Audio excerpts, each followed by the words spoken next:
All right. Sage Weil is the creator of the Ceph project. He originally designed Ceph as part of his PhD research in storage systems at the University of California, Santa Cruz. Since graduating, he's continued to refine the system with the goal of providing stable, next-generation distributed storage file system for Linux. Sage is co-founder of DreamHost, and as a teenager, he created and sold WebRing. I want to make some snarky remark about the fact that you're not a Lustre guy, but welcome.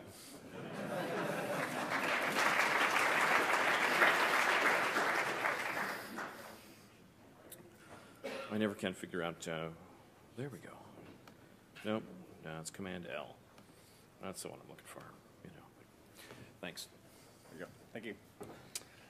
Hi, I just wanted to spend a few minutes talking about Ceph to you guys today, give a little bit of an introduction to how it relates to HPC and I think the problems that you guys all face, and try to frame it in the context of how it is similar to Lustre, how it's different, and why you may or may not be interested.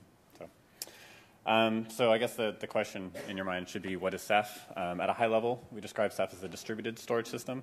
I like to contrast it with the idea of a parallel file system. By distributed, we mean that it's a system that's built to be reliable, but it's built out of unreliable components. So it's designed from the ground up to be fault tolerant with no single points of failure.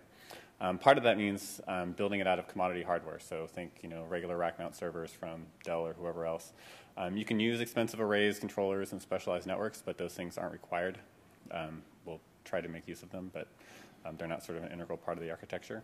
It's designed for very large scales, so anywhere from tens of servers to tens of thousands of nodes. And at those large scales, systems, by definition, or in most cases at least, need to be heterogeneous.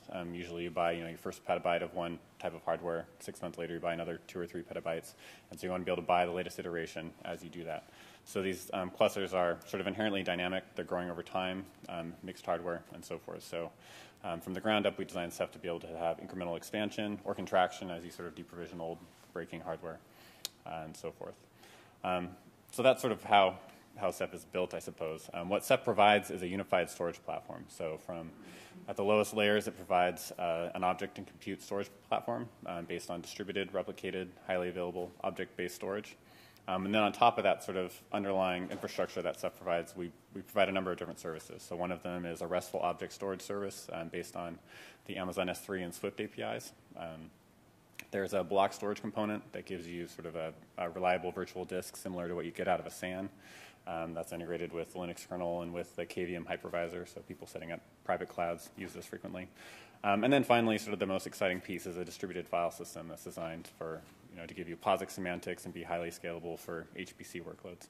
That's actually where Ceph sort of originated, was some research money from the Department of Energy in the mid-2000s to look at that time, petabyte scale storage systems. And then as the system grew and we sort of architected this entire thing and came to include, object-based storage and block-based storage and so forth.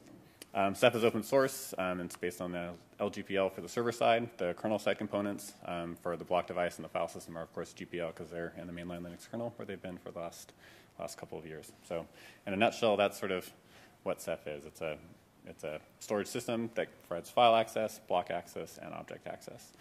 This is an architecture picture that we use frequently. Sort of the key idea with Ceph is that the highly scalable, highly available piece is this RADOS component at the bottom that gives you reliable and scalable object-based storage. And then on top of that object substrate, we provide a number of different services, be they RESTful object storage, these virtual disks, or the Ceph distributed file system, which has its own metadata service and so forth to build out that. But it's all based on RADOS, this reliable object store.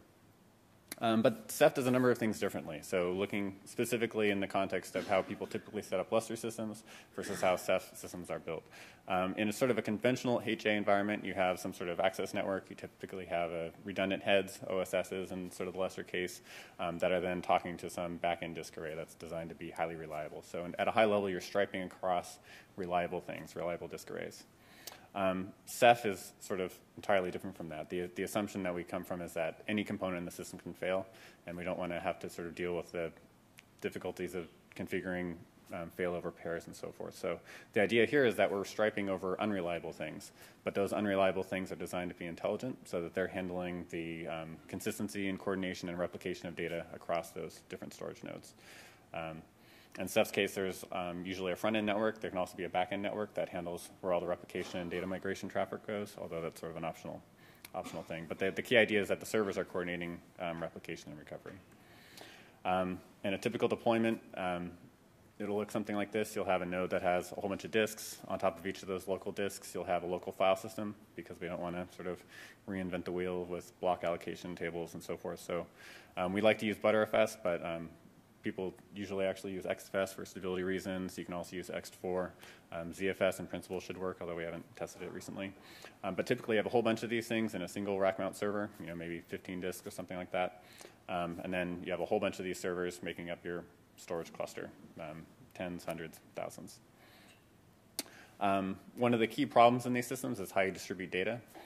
So at the object layer, for Rados, one of the basic idea is that you take all of your objects and you hash them and put them into sort of logical buckets that we call placement groups. And then each of these placement groups is replicated on multiple servers in the cluster using an algorithm called crush that makes sure that your replicas are separated across different racks and so forth. And then when you do this with when you distribute all of your different placement groups, you have sort of this randomized, uniform distribution of data across all of your storage nodes. The client then, when it needs to read or write data, is using essentially an algorithm to determine where to find the data and where to store it. So it does a calculation based on the object name, and that tells it which server nodes to read and write data from. So instead of contacting a metadata server to find out where object foo is, it'll actually do some local calculation based on the state of the cluster, and it'll know exactly which storage node to talk to. One of the key advantages then is that you can share this sort of knowledge of where everything should be stored with the entire cluster, so that, for example, if you have a node that fails, say this grid out node, all of the other nodes in the cluster, when they discover that their peer has failed, they can look at their own placement groups, calculate whether they have a piece of data that is no longer fully replicated. And then in sort of a consistent parallel fashion, they can make sure that that placement group is replicated to another node in the cluster, redistribute the data using peer-to-peer type protocols, all in a fully consistent way, so that later on when the client comes back and says, I need to read this object foo, it'll just recalculate the location of that data based on the new state of the cluster, and it'll get the correct answer. So this is sort of the key idea that makes the Ceph object storage layer scale to tens of thousands of nodes with very minimal central coordination. There isn't somebody that's saying, you read this data and move it over there. Instead, the central coordination is simply saying, this node is up and this node is down, and everybody's sort of responding by moving the data around. So librados is the low-level library that lets you sort of access this distributed storage layer. It's a standard shared library of bindings in every language you can imagine.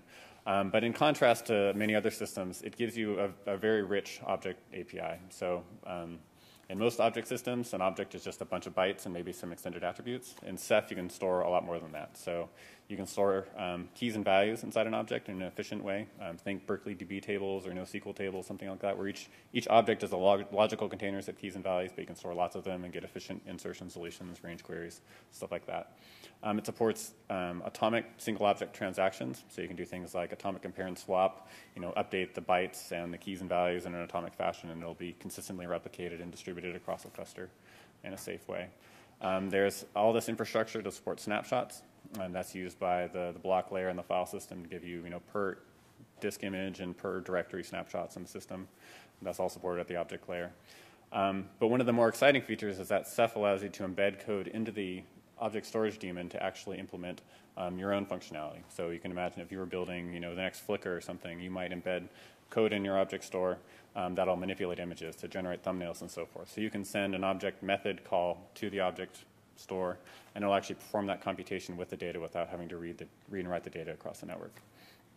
And finally, there's some infrastructure for inter-client communication and coordination for locking and so forth.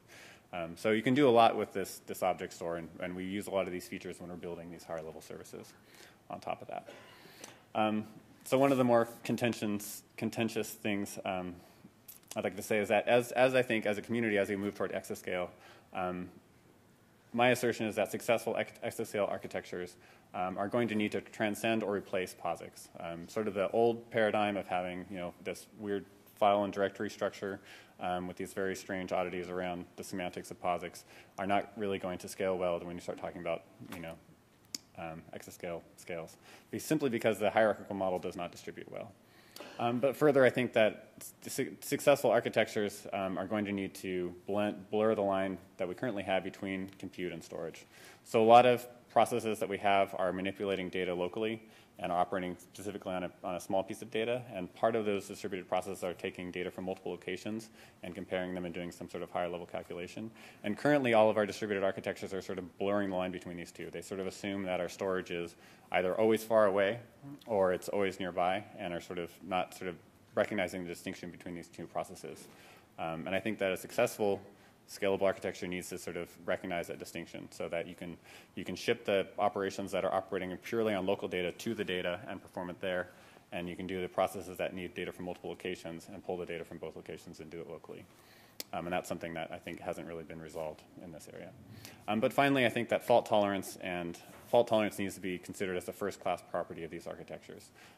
As we sort of push the scale of our existing architectures, when we start building things like burst buffers and so forth, so we can do these huge checkpoints across millions of cores, it doesn't make a whole lot of sense, in my humble opinion. So that being said, POSIX is going to be here for some time. It's not actually going anywhere. So we continue to build systems that will support POSIX so we can run all these legacy codes and so forth. So to that end, systems like Lustre and Ceph will continue to build distributed file systems that can actually support those applications.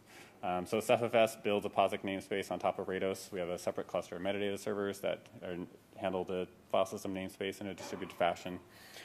We store all that metadata in objects so we can leverage the fact that we already have reliable, redundant data storage.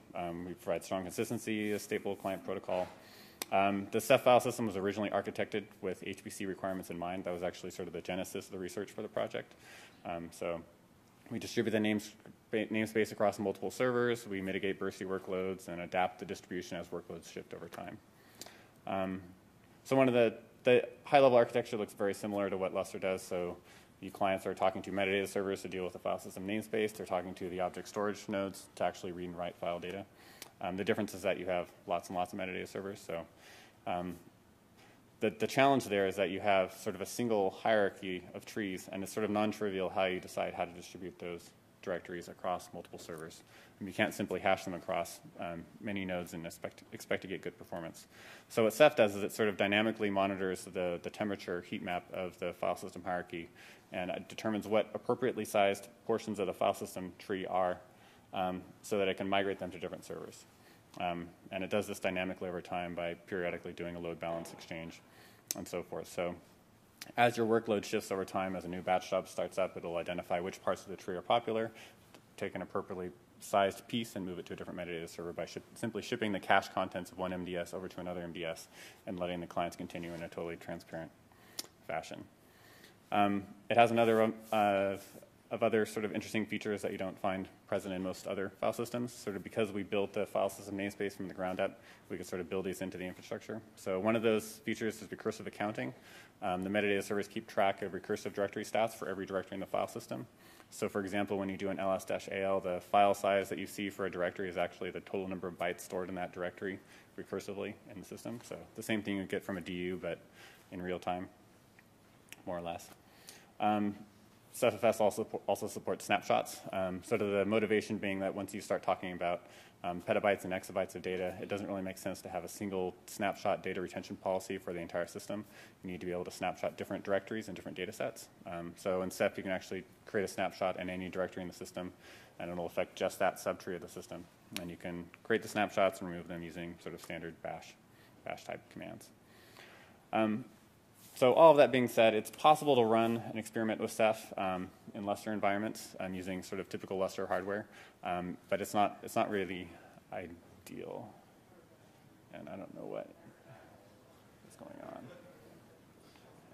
I don't know if I touched something or what. Oh, there it goes.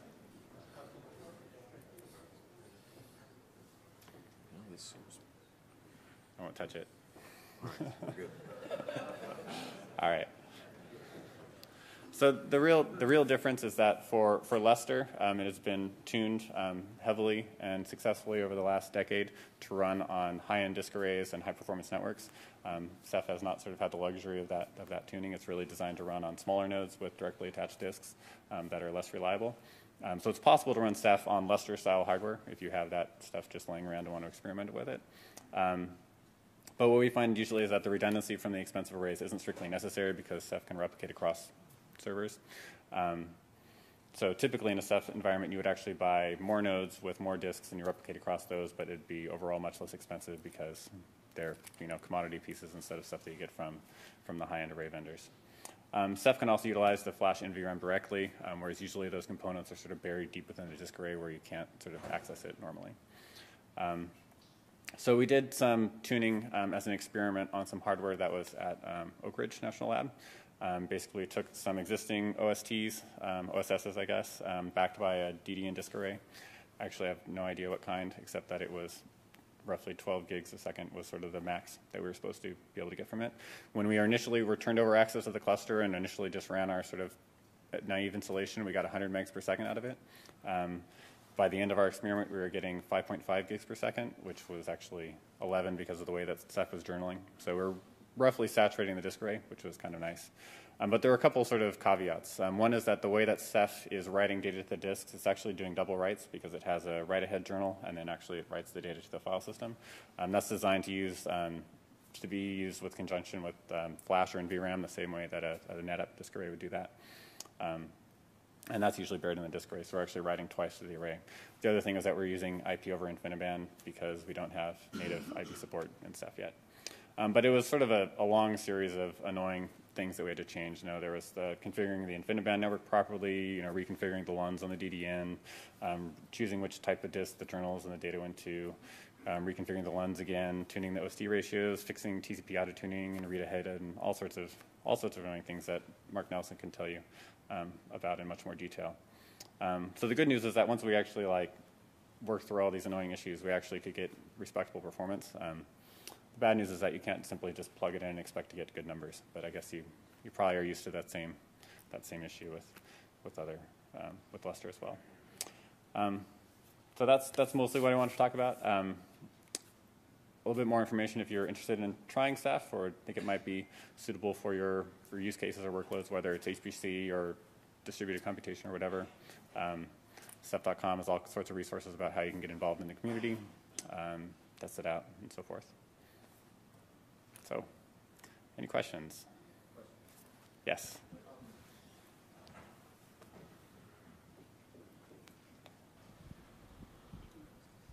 In your native environment, how do you handle the redundancy? Do you have erasure code running in some node, or you don't have that? You just copy to several disks? Ceph is doing pure replication across nodes. So typically, a node is just a raw disk.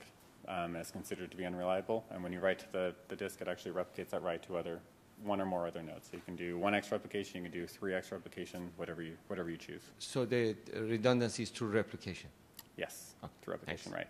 So you can run RAID underneath an individual Ceph OSD, and it'll just be, as a whole, more reliable. But in theory, your entire OSD could still explode. So, yeah. Sage? Yes. Sage, how did you do the Lustre test? I didn't follow that. The mapping you did the test at Oak Ridge? Oh, it wasn't actually a Lustre test. It was testing Ceph on hardware that was what you would typically use to run Lustre. So it was an OSS server that was bought to run Lustre. So it's a typical Lustre OSS, and a DDN array that was usually used to back Lustre.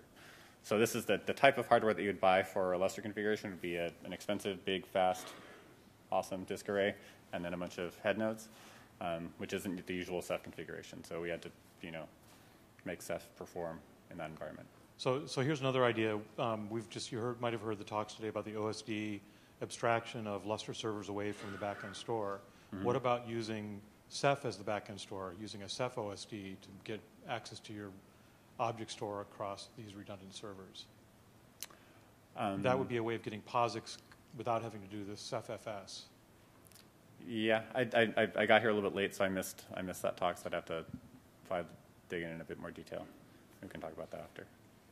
Yeah. Sage, John. you mentioned that you think POSIX will be missing from the exascale storage stack, and I talked to you in the hall before, and I thought you were also going to talk about what you thought the exascale storage stack might look like in regards to burst buffers. Yeah, so I think that an exascale architecture shouldn't be based on POSIX. I think if you were to take a clean slate and say, how would we actually build a machine that's big and efficient, it wouldn't look anything like what we have today.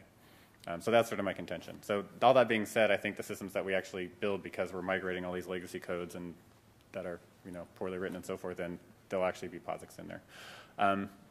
Taking a bit more specifically, when you start talking about things like burst buffers, it seems to me like the reliability model is that we have this huge computation with a bazillion nodes that are all sort of not built with fault tolerance in mind, that are highly interdependent. And the only way that we can think to make that reliable is to take a system-wide checkpoint.